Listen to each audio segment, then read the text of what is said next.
വേൾഡിലേക്ക് ഏവർക്കും സ്വാഗതം. ഞാൻ ഇന്ന് ഉണ്ടാക്കിയിരിക്കുന്നത് ഒരു കടുമാങ്ങ അച്ചാറാണ്.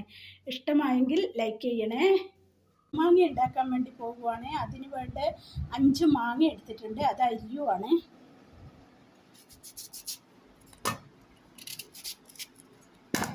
ഇത് മാങ്ങയെല്ലാം അരിഞ്ഞു കഴിഞ്ഞു. അതിൽ കല്ലുപ്പ് ഒരു പിടി ഇടുവാണ്. എന്നിട്ട് ഒരു 5-6 മണിക്കൂർ കഴിഞ്ഞ് വേണം ഇത് അച്ചാറിടാൻ. ഇത് ഇളക്കി വെച്ചു. കടുമാങ്ങ ഇടാൻ വേണ്ടി ഇടുവാണ്. കടുക് പൊട്ടിക്കഴിഞ്ഞ് ഇതായിട്ട് ഉള്ളി നല്ലോണം മൂപ്പിക്കണം. ഇഞ്ചി പച്ചമുളക് കറിവേപ്പില ഇത്ര സാധനങ്ങളിട്ട് ഒന്ന് നല്ലപോലെ മൂപ്പിക്കണം.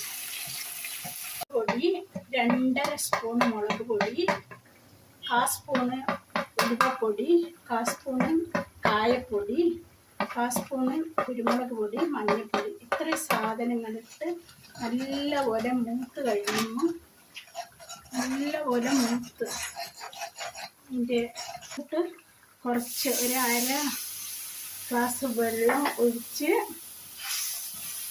2 സ്പൂണ് വിനാഗിരി, ഈ സ്പൂണിന് 1 സ്പൂണ് വിനാഗിരി ഒഴിച്ച് നല്ലപോലെ ഒരു 5 മിനിറ്റ് നേരം ചെറിയ തീയിൽ തിളക്കണം.